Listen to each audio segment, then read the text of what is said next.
I see this word being tossed around endlessly on social media. Specific and not really complex exercises are being sold with an injury prevention tag with no real evidence or logic behind them. Some people claim that fixing alignment, poor postures, and making movements fit their criteria of perfect prevents injuries, but they ignore the fact that defining good versus bad movement is nearly impossible, and there is no way to establish a direct causal relationship between habitual movement patterns and a particular injury. The truth is, injuries are multivariate problems, and there's no specific exercise we can do to completely prevent them. Prevention is not about attempting to maintain every single joint in some kind of ideal position or about being able to perform complex corrective exercises with bands. Humans are not perfectly symmetrical, and there is in fact no research to support the idea that correcting imbalances leads to a reduction in future injuries. For a specific movement or screen to qualify as an injury prevention tool, it would have to satisfy three main criteria. First, the movement needs to demonstrate a strong association with injury risk. Second, the significant association must reliably identify at high risk and at low risk subgroups, since low injury risk individuals often appear to have abnormal movement patterns.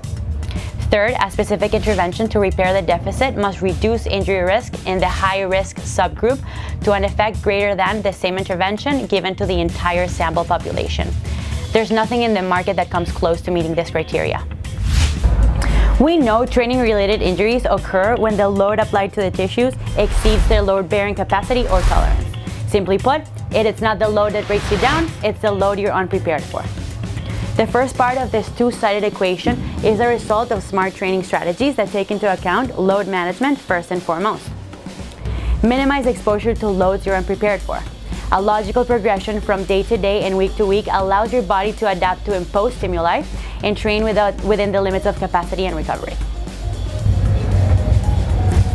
The second part of the equation has to do with building up capacity or tolerance. This happens both via compound movements like your squat, bench, and deadlift, and also via accessory exercise. That's the stuff that will prepare you for both the expected and unexpected. Prevention is not the product of endless functional exercises. You must prepare your body for increasing workloads and intensity over a long period of time with effective and intelligent programming. If prevention is successful, it's not necessarily because of the movement correction, but it could just be an adaptation that it's not specific to that particular exercise.